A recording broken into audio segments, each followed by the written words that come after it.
Hello दोस्तों, स्वागत है आपका कंप्लीट इंडिया यूट्यूब चैनल में। मैं सुमित रावत आपका स्वागत करता हूं। दोस्तों, आज हम करेंगे चैप्टर नंबर 2 को। Chapter number 2, national income and related aggregate. दोस्तों, इस चैप्टर में आज हम 3 टॉपिक को डिस्कस करेंगे।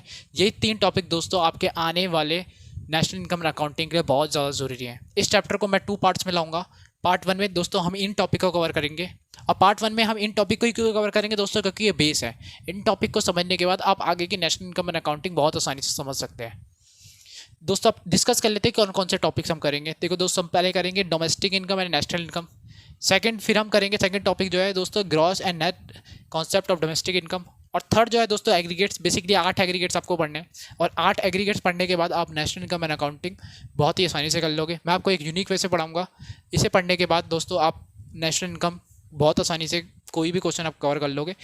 अब दोस्तों फिर उसके बाद मैं आपको बताता हूँ कि NNP-FC के बारे में बताऊँगा कि NNP-FC को ही नेशनल इनकम क्यों कहते हैं, NNP-MP को नेशनल इनकम क्यों नहीं कहते हैं। तो ऐसे कुछ कॉन्सेप्ट मैं आपको बताऊंगा जो आपके लिए बहुत ज़्यादा ज़रूरी हैं, और इनको एक दूसरे से डिराइव करना मैं आपको अच्छे से सिखाऊंगा। आइए दोस्तों, अब नेशनल इनकम को समझ लेते हैं। दोस्तों, नेशनल इनकम आप नाम से ही समझ सकते हैं, यानी एक नेशन की इनकम। और नेशन की इनकम किसके द्वारा अर्न करी गई? नॉर्मल रेजिडेंट के द्वारा। यानी नेशनल इनकम दोस्तों बेसिकली वो इनकम होती है जो कि फैक्टर सर्विसेज प्रोवाइड करने के बाद जनरेट होती है, क्योंकि फैक्टर सर्विस जब आप प्रोवाइड करेंगे तो क्या मिलेगी आपको? Factor income. और वो नॉर्मल रेजिडेंट के द्वारा अर्न करी गई हो केवल। यानी आप डेफिनेशन समझ लेते हैं। National income is a sum total of factor income earned by the normal resident of a country during an accounting year. इसमें 2 कीवर्ड्स है, एक तो फैक्टर इनकम और दूसरा नॉर्मल रेजिडेंट। यानी फैक्टर इनकम से जितनी भी हमने फैक्टर इनकम से इनकम अर्न करी है, साथ ही साथ जो कि हमारे नॉर्मल रेजिडेंट ने अर्न करी है ड्यूरिंग एन अकाउंटिंग ईयर, उसे हम नेशनल इनकम कंसीडर करते हैं। और दोस्तों, इनकम केवल फैक्टर इनकम ही क्यों कंसीडर करते हैं, ये मैंने आपको लास्ट क्लास में भी बताया। फिर मैं आपको बता दूंगा कि अब मैं आपको दोस्तों ये भी बताऊंगा कि इनकम कितने टाइप की होती है। बेसिकली इनकम कितने टाइप की होती है और नॉर्मल रेजिडेंट हम किसे कंसीडर करते हैं। चलिए समझते हैं आप। दोस्तों, मैंने आपको बताया था कि फैक्टर इनकम कौन कौन से होते हैं। जो इनकम आपको फैक्टर सर्विसेज प्रोवाइड करने के बाद मिलती है। जैसे आपने लैंड प्रोवाइड करा तो क्या मिलेगा आपको? रेंट। आपको लेबर प्रोवाइड कराता है हाउस होल्ड सेक्टर ने, क्या मिलता है उसे? वेजेस। कैपिटल के बदले में मिलता है दोस्तों इंटरेस्ट, और एंटरप्रेन्योरशिप के बदले में मिलता है दोस्तों प्रॉफिट। और यही इनकम को हम कहते हैं फैक्टर इनकम। यानी फैक्टर सर्विसेज प्रोवाइड करके जो इनकम जनरेट होती है उसे हम कहते हैं दोस्तों फैक्टर इनकम। अब दोस्तों इसके दूसरे कीवर्ड की ओर हम चलते हैं, जो है नॉर्मल रेजिडेंट। कि बेसिकली हम नॉर्मल रेजिडेंट किसे कंसीडर करते हैं, तो वो मैं दोस्तों आपको बताता हूँ। पर उससे पहले मैं आपको बताऊंगा कि इनकम कितने प्रकार की होती है और कौन सी इनकम को हम नेशनल इनकम अकाउंटिंग में कंसीडर करते हैं। उसके बाद फिर हम नॉर्मल रेजिडेंट समझेंगे, और उसके बाद हम डोमेस्टिक टेरिटरी का कॉन्सेप्ट समझेंगे। आइए दोस्तों, आप समझ लेते हैं कि इनकम कितने टाइप्स की होती है। क्योंकि नेशनल इनकम अकाउंटिंग में बेसिकली हमें इनकम ही कैलकुलेट करना है, और किस इनकम को हम यूज़ करेंगे नेशनल इनकम अकाउंटिंग के लिए, बेसिकली अब हमें उसे समझना है। और इनकम कितने टाइप्स की होती है दोस्तों? इनकम 2 टाइप्स की होती है। एक होती है फैक्टर इनकम, दूसरी होती है यूनिलैटरल इनकम, या फिर कह लीजिए ट्रांसफर इनकम। दोस्तों, मैंने आपको बताया फैक्टर इनकम वो इनकम होती है जो फैक्टर सर्विसेज प्रोवाइड करने के बाद आपको अर्न करी जाती है। फैक्टर सर्विसेज यानी दोस्तों आपकी लैंड, लेबर, कैपिटल और एंटरप्रेन्योरशिप, और उनके बदले आपको क्या मिलता है दोस्तों? मैंने आपको बताया फैक्टर इनकम क्या मिलती है आपको? वेजेस। लेबर के बदले में वेजेस, लैंड के बदले में रेंट, एंटरप्रेन्योरशिप के बदले में प्रॉफिट, और दोस्तों आपको मिलती है इंटरेस्ट, कैपिटल में इंटरेस्ट। तो ये बेसिकली आपको 4 आपके फैक्टर ऑफ प्रोडक्शन होते हैं। उसे बेसिकली दोस्तों जो आप प्रोवाइड करते हैं अपनी सर्विसेज उसे हम कहते हैं फैक्टर सर्विसेज। उसके बदले में जो आपको इनकम मिलती है दोस्तों उसे हम कहते हैं फैक्टर इनकम, जिसे कहते हैं वेजेस, रेंट, प्रॉफिट, इंटरेस्ट। ये बेसिकली आप जब आप एक इकोनॉमिक एक्टिविटी परफॉर्म करते हैं तब जाके आपकी फैक्टर इनकम मिलती है। यानी आप किसी ना किसी इकोनॉमिक एक्टिविटीज़ को परफॉर्म कर रहे हैं। बट ट्रांसफ़र इनकम में ऐसा नहीं है। ट्रांसफ़र इनकम में आप कोई इकोनॉमिक एक्टिविटी परफॉर्म नहीं करते, पर फिर भी आप इनकम जनरेट करते हो। जैसे कि आपको गिफ्ट मिला, चैरिटीज़ मिली, पर क्या जो गिफ्ट और चैरिटी है वो नेशनल इनकम अकाउंटिंग में यूज़ होगी दोस्तों? नहीं। इसका सिंपल सा रीज़न है दोस्तों, क्योंकि इसके लिए आपने कोई इकोनॉमिक एक्टिविटी परफॉर्म ही नहीं करी। अब जब जिस चीज़ के लिए आपने इकोनॉमिक एक्टिविटी परफॉर्म नहीं करी उसे हम अपने नेशनल इनकम में कभी भी कैलकुलेट क्यों करेंगे? उसे भी हम कभी नेशनल इनकम में कैलकुलेट नहीं करते। पर फैक्टर इनकम आपकी नेशनल इनकम अकाउंटिंग में यूज़ होगी। क्यों? क्योंकि आपने इसके लिए इकोनॉमिक एक्टिविटी परफॉर्म करी है। इसलिए दोस्तों हम जब भी नेशनल इनकम की कैलकुलेशन करते हैं और उसकी डेफिनेशन में भी हमेशा यही यूज़ करते हैं कि जितनी भी इनकम हमने फैक्टर सर्विसेज या फैक्टर सर्विसेज प्रोवाइड करने वाले जितनी भी हमारी फैक्टर इनकम जनरेट हुई है वो भी नॉर्मल रेजिडेंट के द्वारा अगर वो अर्न करी गई है ड्यूरिंग एन अकाउंटिंग ईयर, उसे ही हम नेशनल इनकम अकाउंटिंग में यूज़ करते हैं। तो दोस्तों अब हम आगे सीखेंगे नॉर्मल रेजिडेंट कौन होते हैं। आइए दोस्तों अब देख लेते हैं कि हम नॉर्मल रेजिडेंट किन्हें कंसिडर करते हैं। आपको दोस्तों बेसिकली 3 पॉइंट्स को याद रखना है कि इन्हीं 3 पॉइंट्स के बेसिस पे हम डिसाइड करते हैं कि हम उन्हें नॉर्मल रेजिडेंट मानेंगे या नहीं मानेंगे। दोस्तों सबसे पहले आपका वो सिटीजन जो बेसिकली नॉर्मली हमारी ही कंट्री में डिसाइड करते हैं और उनका इकोनॉमिक इंटरेस्ट भी हमारी ही कंट्री में लाई करता है। इसमें साथ साथ आप सिटीजन के साथ साथ इंस्टीट्यूशन को भी ऐड कर लीजिए, यानी जो भी इंस्टीट्यूशन और सिटीजन हमारी कंट्री में रहते हैं बेसिकली और उनका इकोनॉमिक इंटरेस्ट हमारी ही कंट्री में लाई करता है तो हम उन्हें नॉर्मल रेजिडेंट कंसिडर करेंगे। दूसरा पॉइंट है दोस्तों हमारी कंट्री के वो सिटीजन जो बेसिकली दूसरी कंट्री में रह के अपनी इकोनॉमिक एक्टिविटीज़ को परफॉर्म कर रहे हैं पर उन्हें फॉरेन कंट्री में जाए हुए 1 साल से ज़्यादा ना हुआ हो, 1 साल से ज़्यादा ना हुआ हो। तो दोस्तों अगर 1 साल ज़्यादा हो गया तब उन्हें नॉर्मल रेजिडेंट हम कंसीडर नहीं करेंगे, पर अगर 1 साल से कम है और उनका इकोनॉमिक इंटरेस्ट भी हमारी कंट्री में लाई करता है तो हम उन्हें नॉर्मल रेजिडेंट कंसीडर करेंगे। और तीसरा पॉइंट है दोस्तों फॉरेन कंट्री के कोई सिटीजन जो कि हमारी कंट्री में 1 ईयर से ज़्यादा रहने, यदि उन्होंने 1 ईयर हमारी कंट्री में रहते रहते 1 साल से ज़्यादा पार कर दिया दोस्तों और उनका इकोनॉमिक इंटरेस्ट हमारी कंट्री में लाई करता है तो वो उन्हें भी हम नॉर्मल रेजिडेंट कंसीडर करेंगे, यानी उनके द्वारा अर्न करी गई हर एक इनकम हमारे नेशनल इनकम का पार्ट। अभी दोस्तों हमने कॉन्सेप्ट पढ़ा था नॉर्मल रेजिडेंट का। अब उनके द्वारा भेजी गई इनकम को हम किस तरह से कैलकुलेट करते हैं, कौन सा हम टेक्निकल फॉर्मूला उनके लिए लिखते हैं, तो आइए उसे समझ लेते हैं। दोस्तों जैसे कि आपको पता है कि हमारे नॉर्मल रेजिडेंट जो बाहर रहते हैं वो अपनी फैमिली मेम्बर्स के लिए कुछ पैसा भेजते हैं या फिर उनका ये कह लीजिए उनका इकोनॉमिक इंटरेस्ट तो हमारी कंट्री में लाई करता है तो उनके द्वारा जो भी इनकम सेंड करते हैं वो अब्रॉड से, तो उसे हम कहते हैं दोस्तों फैक्टर इनकम फ्रॉम अब्रॉड।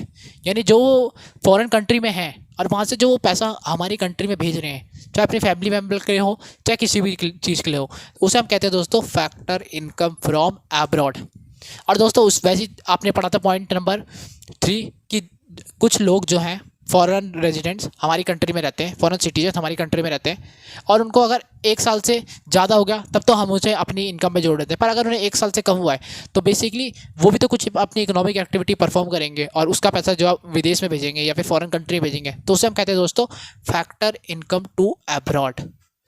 यानी हमारी कंट्री से कुछ पैसा उन्होंने बाहर भेज दिया क्योंकि उन्हें 1 साल से ज़्यादा नहीं हुआ, अगर 1 साल से ज़्यादा हो जाएगा तो वो हमारे नॉर्मल रेजिडेंट बन जाएंगे, तब उनकी इनकम हमारी कंट्री की इनकम बन जाएगी। पर अगर उन्हें 1 साल से कम हुआ है तो क्या होगा, वो अगर हमारी कंट्री से कोई पैसा बाहर भेजेंगे तो उसे हम कहेंगे फैक्टर इनकम टू अब्रॉड।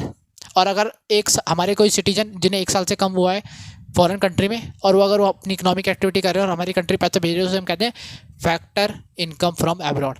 अब जब हम दोनों को एडजस्ट कर लेते हैं दोस्तों, फैक्टर इनकम फ्रॉम अब्रॉड को एडजस्ट कर लेंगे फैक्टर इनकम टू अब्रॉड से, तो इसे हम कहते हैं दोस्तों net factor income from abroad.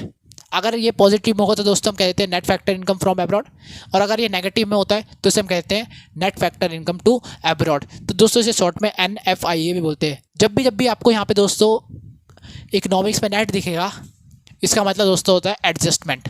आगे भी बहुत जगह आपको नेट दिखेगा, इससे मतलब आप समझ जाना हम कुछ एडजस्टमेंट करेंगे। आइए दोस्तों अब समझ लेते हैं कि डोमेस्टिक टेरिटरी हम किसे कंसीडर करते हैं। इसको जानना दोस्तों बेसिकली इसलिए ज़रूरी है क्योंकि आगे हमें डोमेस्टिक इनकम को कैलकुलेट करना है। जब आपको डोमेस्टिक इनकम कैलकुलेट करना पड़ेगा तो आपको ये तो पता ही होना चाहिए कि हमारी डोमेस्टिक टेरिटरी हम किसे मान रहे हैं, तभी आप डोमेस्टिक इनकम का पता लगा पाओगे। दोस्तों सबसे पहला पॉइंट है हमारी पॉलिटिकल बाउंड्रीज़ के विद इन जितना भी एरिया कवर होता है उसे हम अपने डोमेस्टिक टेरिटरी का पार्ट मानते हैं। साथ ही साथ हमारे अगर कंट्री ओशन से कवर्ड है तो अप टू 12 नॉटिकल माइल्स तक जितना भी एरिया होगा दोस्तों उसे हम डोमेस्टिक टेरिटरी का पार्ट ही मानेंगे और इसे हम एक्सक्लूसिव इकोनॉमिक जोन्स भी कहते हैं।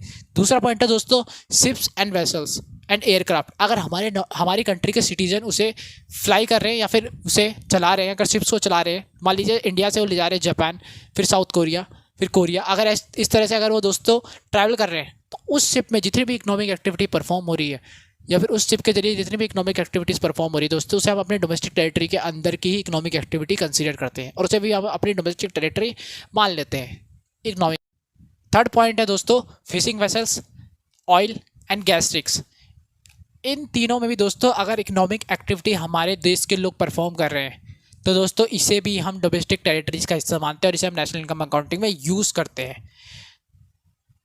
चौथा है दोस्तों एम्बेसीज, कॉन्सुलेट और मिलिट्री एस्टेब्लिशमेंट। सबसे पहले समझ लेते हैं दोस्तों एम्बेसीज क्या होते हैं। बेसिकली जब फॉरेन कंट्री किसी दूसरी कंट्री में अपने डिप्लोमेट भेजती है तो उन्हें बेसिकली एक बिल्डिंग में एक एरिया होता है बिल्डिंग का, उस पर रखा जाता है, या फिर वो उधर जाके अपने इंटरनेशनल रिलेशन मेंटेन करते हैं उस कंट्री का जिस कंट्री में उन्होंने अभी एम्बेसीज खोली है। तो दोस्तों उसे ही हम क्या कहते हैं, उसी बिल्डिंग को बेसिकली हम एम्बेसीज कह देते हैं।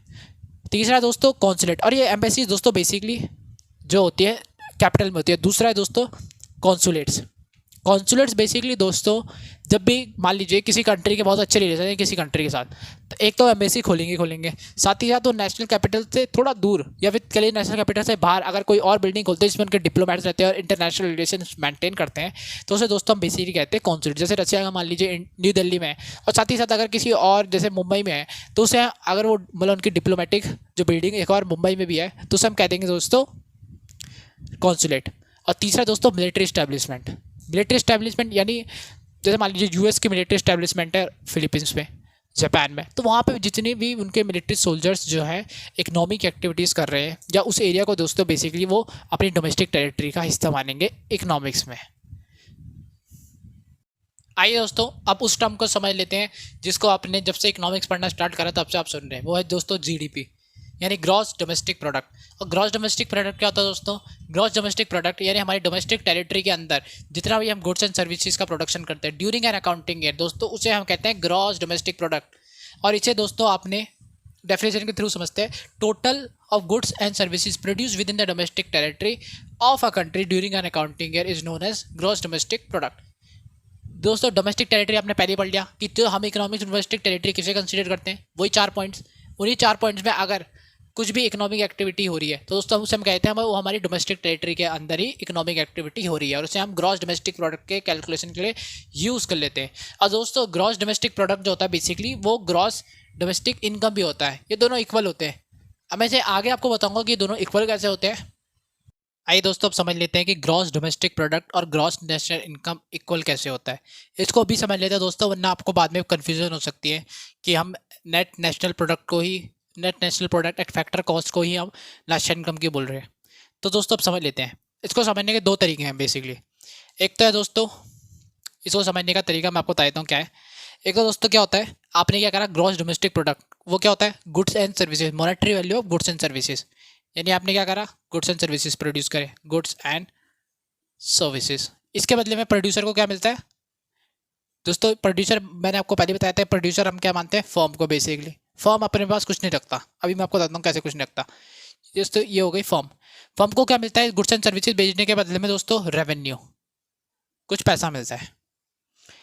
उस पैसे को दोस्तों क्या करती है फर्म? जितना पैसा मिलता है मैंने आपको बताया था सर्कुलर फ्लो ऑफ इनकम में, वो हाउस होल्ड सेक्टर को ही वापस कर देती है। हाउस होल्ड सेक्टर को वापस कैसे करती है? फैक्टर पेमेंट के जरिए। और फैक्टर पेमेंट क्या होते हैं? Wages, rent, interest, profit. Wages मिलते हैं दोस्तों आपको लेबर के बदले में, रेंट मिलता है आपको दोस्तों रेंट मिलता है आपको लैंड के बदले में, इंटरेस्ट मिलता है कैपिटल के, और एंटरप्रेन्योरशिप के बदले में मिलता है प्रॉफिट। तो यानी क्या हुआ, goods and services producer sector ने प्रोड्यूस करे हाउस होल्ड सेक्टर के जरिए फैक्टर सर्विसेज लेने के बाद। पहले हाउस होल्ड सेक्टर ने क्या करा? फैक्टर सर्विसेज प्रोवाइड करी, फैक्टर सर्विसेज। अभी आपको समझ में आएगा दोस्तों, फैक्टर सर्विसेज प्रोवाइड करी। अब जब फैक्टर सर्विसेज प्रोवाइड करी तो क्या बना? गुड्स एंड सर्विसेज, जो कि प्रोड्यूसर सेक्टर ने जनरेट करा। इधर हम लिख देते हैं प्रोड्यूसर सेक्टर। तो बेसिकली आप क्या करा, गुड्स एंड सर्विसेज को फर्म ने क्या करा? बेच दिया। उसके बदले में क्या मिला? रेवेन्यू मिला। अब जो ये रेवेन्यू मिली है दोस्तों, इसको हमेशा क्या होता है, फर्म तो मेरे पास कुछ रखती नहीं है, फर्म तो बस एक लीगल सेपरेट एंटिटी है, तो क्या करेगी? जो उसकी कॉस्ट लगी यानी वेजिस और रेंट की कॉस्ट लगी है तो दे देगी हाउस होल्ड सेक्टर के पास। अब आपको ये ध्यान रखना है, इंटरेस्ट कैपिटल पे इंटरेस्ट और प्रॉफिट। अब प्रॉफिट को कंफ्यूज मत कर लेना कि प्रोड्यूसर सेक्टर प्रॉफिट होता है, नहीं। प्रोड्यूसर सेक्टर जो होता है दोस्तों वो डिफरेंट होता है, यानी जितना भी प्रॉफिट होगा वो भी तो बेसिकली हाउस होल्ड सेक्टर को जाएगा, क्योंकि ओनर भी तो हाउस होल्ड सेक्टर से ही आता है। जब हाउस होल्ड सेक्टर के पास प्रॉफिट चले गया, इंटरेस्ट भी चले गया, तो एंड में क्या हुआ? ये जो हो गया बेसिकली क्या होगा दोस्तों? आपका फैक्टर इनकम। ये हो गई आपकी फैक्टर इनकम, ये 4 चीज़ें, ये हो गई आपकी फैक्टर इनकम। और इक्वल टू में क्या होगा दोस्तों? आपका गुड्स एंड सर्विसेज, यानी जितना आपने गुड्स एंड सर्विसेज प्रोड्यूस करी उतने का ही आपने यानी फर्म ने क्या करा, फैक्टर पेमेंट कर दिया। और फर्म के लिए तो फैक्टर पेमेंट हो गया, हाउस होल्ड के लिए क्या हुआ, फैक्टर इनकम। अब जब ये फैक्टर इनकम हुआ तो हम क्या कह सकते हैं, goods and services equal two factor income. तो यानी क्या हुआ, जो ग्रॉस डोमेस्टिक प्रोडक्ट का जो प्रोडक्ट है वो बेसिकली क्या है, गुड्स एंड सर्विसेज। हमने जितने भी गुड्स एंड सर्विसेज प्रोड्यूस करे, तो गुड्स एंड सर्विसेज क्या होगा दोस्तों, अब जो इसका पी है जीडीपी का, वो कन्वर्ट हो गया इनकम में। Goods and services equal to income. Goods and services को बेसिकली आप कह लीजिए प्रोडक्ट, यानी product is equal to income. At the end क्या होगा, product is equal to income, यानी जीडीपी का जो ग्रॉस डोमेस्टिक प्रोडक्ट है वो बेसिकली ग्रॉस डोमेस्टिक इनकम है। यानी गुड्स एंड सर्विसेज की वैल्यू जो होती है हमेशा वो इक्वल होती है फैक्टर इनकम के। ये दोस्तों एक तरीका है। अब मैं आपको दूसरा तरीका बता देता हूँ। तरीका दोस्तों आपका नेट वैल्यू एडिशन, या फिर कह लीजिए वैल्यू एडिशन। अब वैल्यू एडिशन क्या होता है, अब देखिए दोस्तों, आपने क्या करा, गुड्स एंड सर्विसेज प्रोड्यूस करे।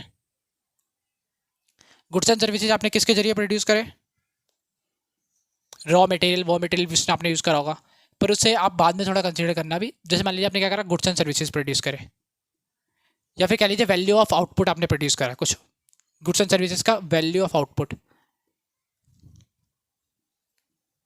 यानी जो हमारा आउटपुट था उसे हमने वैल्यू में कन्वर्ट कर लिया। ठीक है दोस्तों, अब क्या हुआ, उसमें आपकी थोड़ी बहुत कॉस्ट जुड़ी हुई थी, जिसे हम कहते हैं दोस्तों इंटरमीडिएट कॉस्ट, यानी आपके रॉ मटेरियल की कॉस्ट। मैंने आपको फर्स्ट चैप्टर में पढ़ाया था कि इंटरमीडिएट कॉस्ट क्या होती है। वही इंटरमीडिएट कॉस्ट को हम क्या कर देंगे, सबट्रैक्ट कर देंगे। इंटरमीडिएट कॉस्ट यानी आपकी बेसिकली रॉ मटेरियल। अभी आपको आराम से समझ में आ जाने वाला है दोस्तों। वैल्यू ऑफ आउटपुट आपने प्रोड्यूस करेंगे, आप बेसिकली गुड्स एंड सर्विसेज को हम किसके टर्म में बोल रहे हैं, वैल्यूज के टर्म में। उससे हमने सबट्रैक्ट कर दिया इंटरमीडिएट कॉस्ट। तो बेसिकली आपका क्या होता है, वैल्यू एडिशन। ये होता है वैल्यू एडिशन। वैल्यू एडिशन मतलब आपके वेजेस, रेंट, प्रॉफिट और इंटरेस्ट। वैल्यू एडिशन दोस्तों आपका यही होता है, वैल्यू एडिशन। ये होता है दोस्तों आपका वेजेस। ये तो बेसिकली आपका वैल्यू एडिशन होता है ना। जैसे आपने कुछ भी गुड्स बनाए तो उससे आपने क्या करा, अपनी कॉस्ट घटा दी। और जब आपने कॉस्ट घटा दी तो क्या बचेगा, आपके पास बचेगा प्रॉफिट। कॉस्ट माइनस जो आपकी रॉ मटेरियल है, प्रोडक्ट यानी goods is equal to cost plus profit. तो ये वही तो है, ये वेजेस, रेंट, प्रॉफिट और इंटरेस्ट। तो वैल्यू एडिशन क्या होता है दोस्तों, बेसिकली आपका गुड्स समझ लीजिए, गुड्स होता है हमेशा कॉस्ट प्लस वैल्यू एडिशन। और आपका वैल्यू एडिशन क्या होता है दोस्तों, profit, interest, rent and wages. यानी अगर आप गुड्स से कॉस्ट घटा देंगे, जो कि कॉस्ट क्या आपकी बेसिकली इंटरमीडिएट कॉस्ट, आपने इंटरमीडिएट कॉस्ट को घटा दिया तो बचा क्या आपके पास, वैल्यू एडिशन। और वैल्यू एडिशन अब क्या हो गया दोस्तों, बेसिकली गुड्स के इक्वल में हो गया। यानी गुड्स जो हो गए अब इक्वल हो गए वैल्यू एडिशन के। तो यानी इससे भी प्रूव होता है कि वैल्यू एडिशन, आप पेमेंट कैसे करोगे वैल्यू एडिशन के, इन्हीं में, फैक्टर इनकम में। तो क्या होगा, वेज, रेंट, प्रॉफिट, इंटरेस्ट। तो यानी क्या हो गया, गुड्स जो हो गए बेसिकली इक्वल टू हो गए वैल्यू एडिशन के। और वैल्यू एडिशन जो आपका फैक्टर इनकम है। तो यानी अब प्रूफ हो गया यहाँ पे दोबारा से मैंने आपको प्रूफ करके बता दिया कि ग्रॉस डोमेस्टिक प्रोडक्ट जो होता है ग्रॉस नेशनल इनकम के इक्वल में होता है। और आपको दोस्तों बुकिश लैंग्वेज का यूज़ करना है एग्जामिनेशन में, जो आपके 4 पॉइंट्स दे रखे हैं रेफरेंस बुक में, उन्हीं का आप यूज़ करेंगे। आइए दोस्तों अब थर्ड टॉपिक और सबसे इंपॉर्टेंट टॉपिक यानी एग्रीगेट्स को समझ लेते हैं। दोस्तों मैंने आपको बताया था कि आपको 8 एग्रीगेट्स पढ़ने हैं। 8 एग्रीगेट्स को पढ़ के ही आप नेशनल इनकम अकाउंटिंग को समझ पाएंगे, और मैं आपको बहुत ईजी वे से आपको बताने वाला हूँ। देखो दोस्तों, पहले आपने अब तक 2 सेक्टर इकोनॉमी को पढ़ा, यानी 2 सेक्टर इकोनॉमी को आपने पढ़ा। 2 सेक्टर इकोनॉमी यानी हाउस होल्ड और प्राइवेट सेक्टर को पढ़ा। अब दोस्तों इस चैप्टर में आप थर्ड सेक्टर को भी इंक्लूड करने वाले हो, यानी आप गवर्नमेंट सेक्टर को भी अब इंक्लूड करने वाले हो। अब गवर्नमेंट सेक्टर का इंक्लूड होता है क्या होता है दोस्तों, मैंने आपको बताया था टैक्सेस। गवर्नमेंट का काम होता है टैक्सेस लेना, एडमिनिस्ट्रेशन करना। तो इस चैप्टर में हम देखेंगे गवर्नमेंट टैक्सेस कैसे लगाती है। और जो ये जीडीपी था हमारा, ये बदल के अब क्या हो गया, ये एफसी मतलब factor cost, GDP at factor cost, GDP at market cost, ये कैसे हो गया इसे भी हम समझेंगे। तो दोस्तों बेसिकली जीडीपी जो होता है ना, जीडीपी वो इक्वल टू जीडीपी एफसी होता है। अब हमें क्या करना था, बाइफर्केशन करना था। अब हमें बताना था कि गवर्नमेंट सेक्टर आ गया है, तो उसके लिए हमें क्या करना पड़ा, एफसी और एमपी यानी फैक्टर कॉस्ट और मार्केट प्राइस, ये करना पड़ा। मार्केट प्राइस कब होगा? जब हमारा प्रोडक्ट मार्केट में जाएगा। तो उसमें गवर्नमेंट क्या लगाती है? Indirect taxes. आइए दोस्तों, अब 8 एग्रीगेट्स को पढ़ लेते हैं।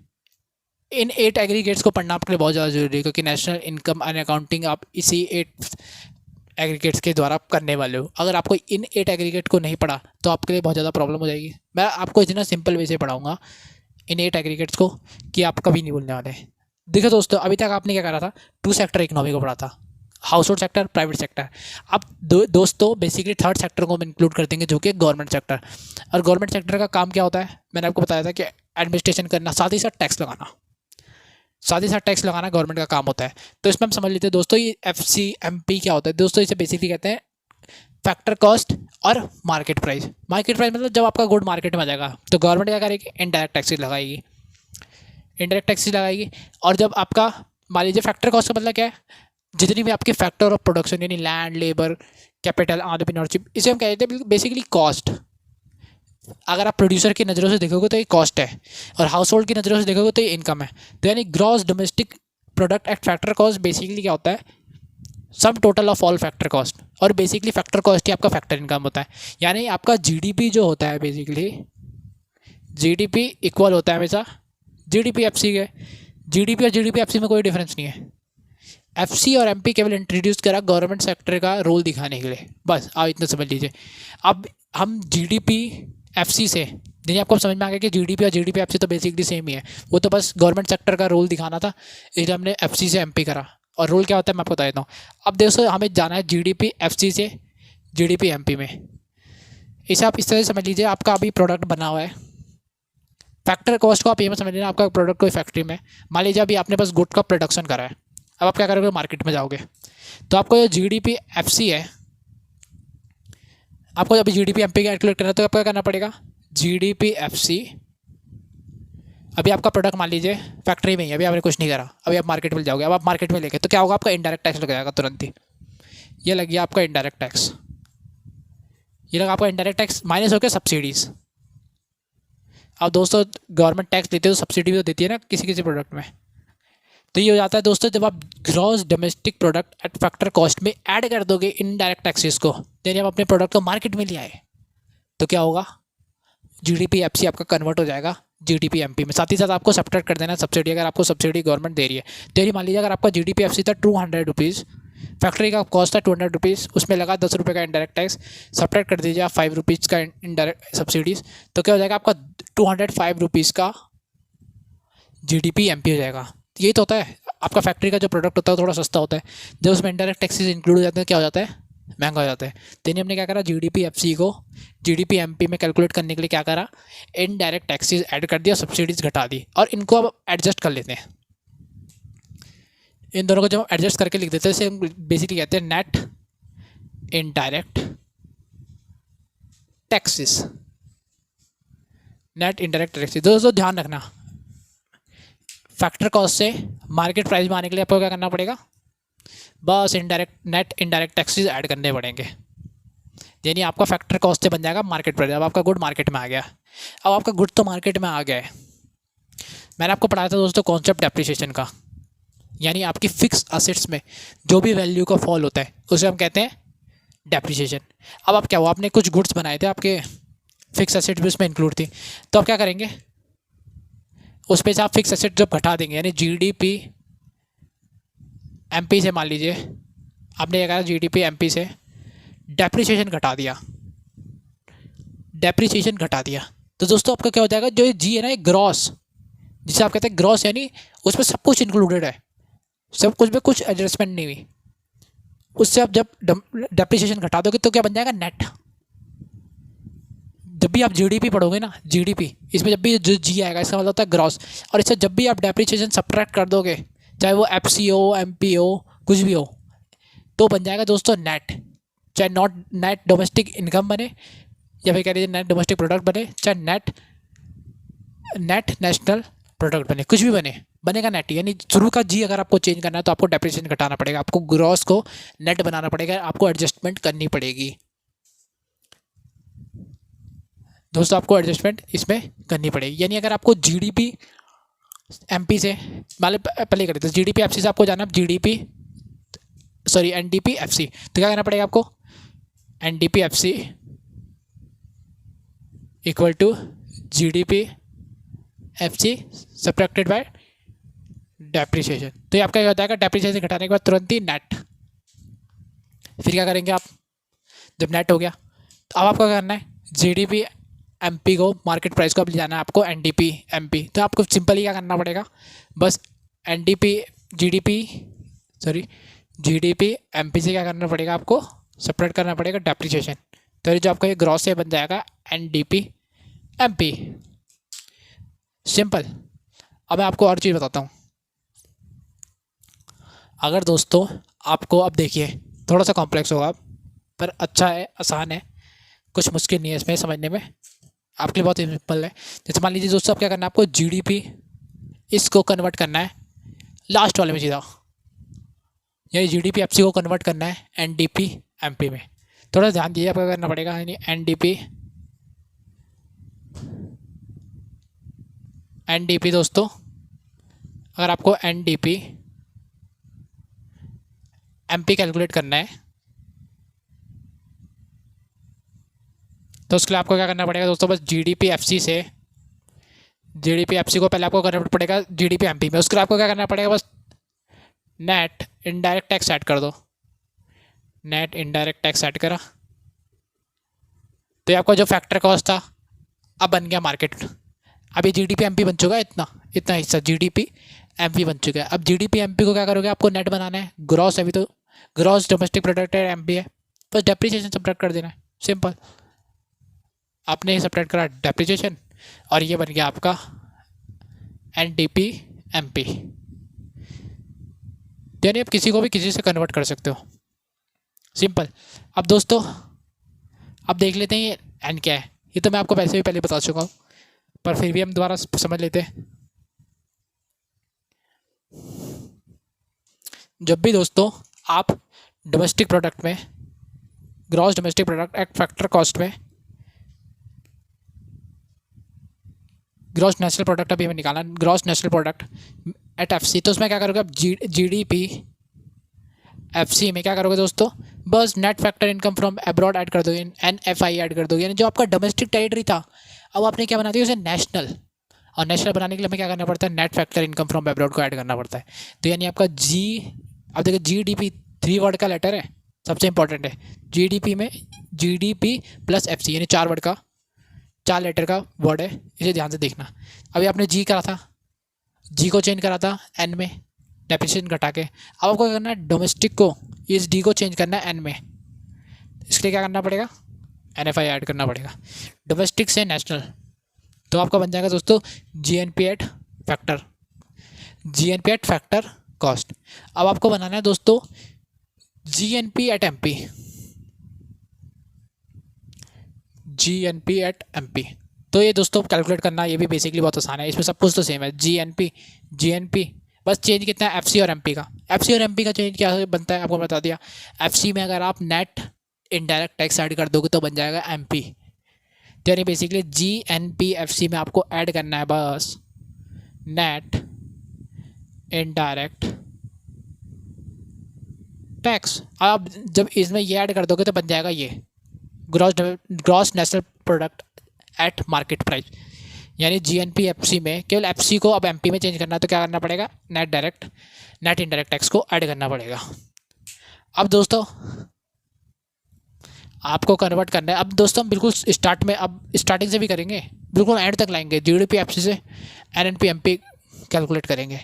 पर उससे पहले आप सीख लेते हैं GNP-MP। सब में एक ही कॉन्सेप्ट है, इन 3 वर्ड का ध्यान रखना, बस लेटर का GN और MP का, इन 3 लेटर का ध्यान रखना, NP हो चाहे FC हो, इनका ध्यान रखना। अब देख लेते हैं GNP-MP को हमें NNP-FC में कैसे चेंज करना है।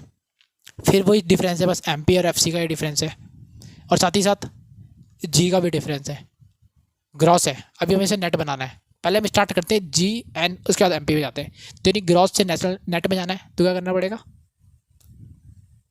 दोस्तों, सेपरेट करना पड़ेगा डेप्रिसिएशन को। जब डेप्रिसिएशन को सेपरेट कर दोगे तो क्या बन जाएगा, NNP एट मार्केट प्राइस। अभी हमें मार्केट प्राइस से फैक्टर कॉस्ट में जाना है। अब हमें मार्केट प्राइस से फैक्टर कॉस्ट पे जाना है।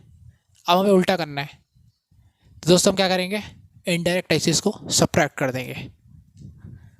इनडायरेक्ट टैक्सेस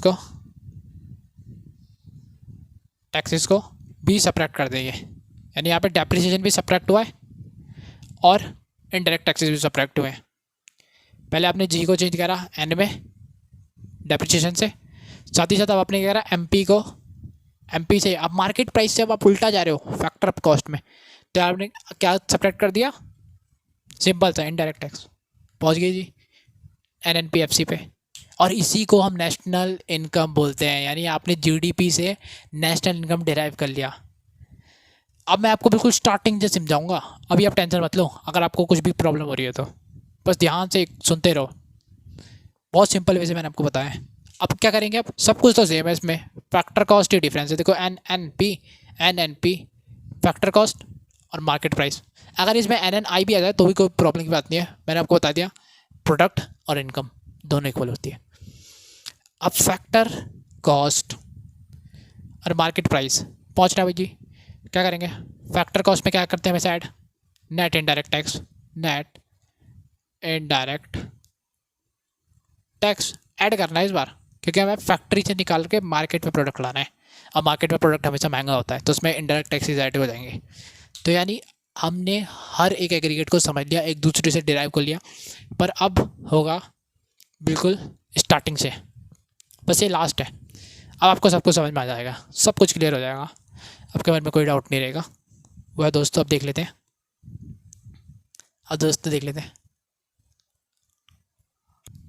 अब दोस्तों मैं आपको बताता हूँ कि GDP-FC से आपको NNP-MP तक कैसे जाना है। तो दोस्तों पहले आप क्या करेंगे, NNP-MP लिख देते हैं, हमें तो यहाँ ये फॉर्मूला डिराइव करना है। एट द एंड आपको मिला हुआ क्या है, GDP-FC मिला हुआ है मान लीजिए आपको। अब आपको स्टार्टिंग का वर्ड देखना है, क्या है, ग्रॉस। हमें जाना है नेट में, क्या करेंगे, डेप्रिसिएशन सब्ट्रैक्ट, क्योंकि नेट हमेशा क्या होता है, डेप्रिसिएशन सब्ट्रैक्टेड होता है। ग्रॉस से कभी भी नेट पे जाते हैं तो एडजस्टेड होता है, यानी डेप्रिसिएशन एडजस्टेड होता है, यानी डेप्रिसिएशन हम सब्ट्रैक्ट कर देंगे। अब देखो दोस्तों क्या है, ये डोमेस्टिक, यहाँ क्या है एन, डोमेस्टिक से नेशनल में जाना है। जब भी डोमेस्टिक से नेशनल में जाना होता तो क्या करते हैं, विदेशियों से जितनी भी हमें इनकम मिल रही है उसे ऐड कर देंगे, net factor income of from abroad add कर देंगे, NFI ये ऐड हो गया।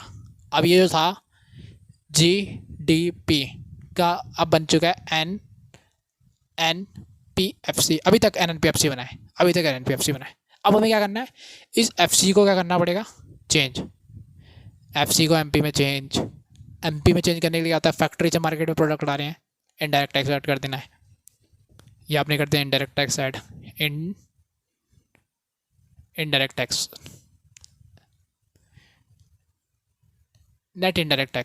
नेट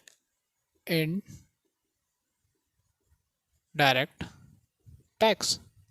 तो लीजिए दोस्तों, अब ये जो GDP का हर एक टर्म आपने चेंज करके बना दिया है NNP-MP, यानी देखो G चेंज हो गया डेप्रिसिएशन घटा के,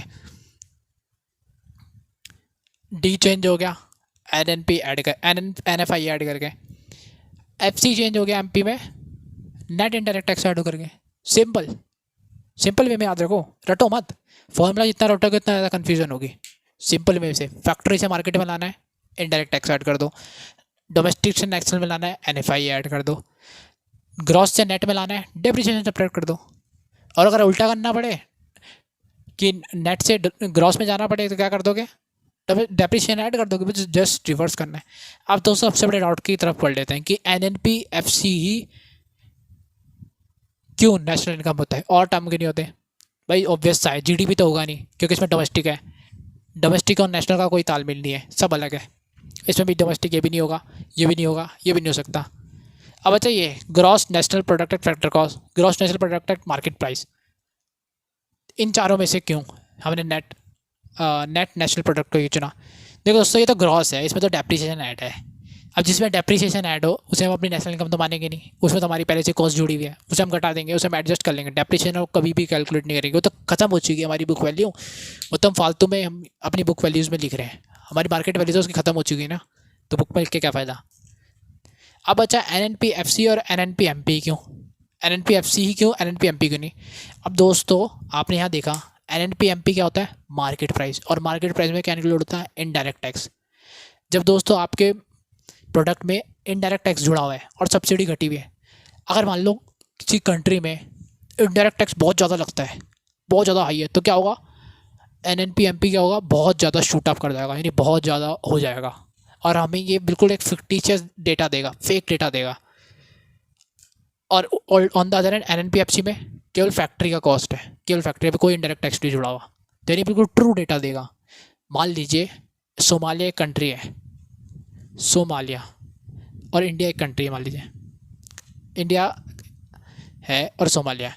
इंडिया में क्या हुआ, हमारा बिल्कुल ट्रू जो हमारी फैक्ट्री में जो नेशनल इनकम नेट थी, नेट नेशनल प्रोडक्ट, हमारी बिल्कुल नेशन से जितना भी प्रोडक्ट आ रहा था एट फैक्टर कॉस्ट, वो था हमारा तो 200 करोड़, और सोमालिया का भी मान लो 200 करोड़ था फैक्टर कॉस्ट यानी फैक्ट्री में हमारा इतना उत्पादन हो रहा था, मान लीजिए फॉर एग्जांपल फैक्ट्री माल बोल रहा हूँ मैं फैक्टर कॉस्ट को कि 200 करोड़।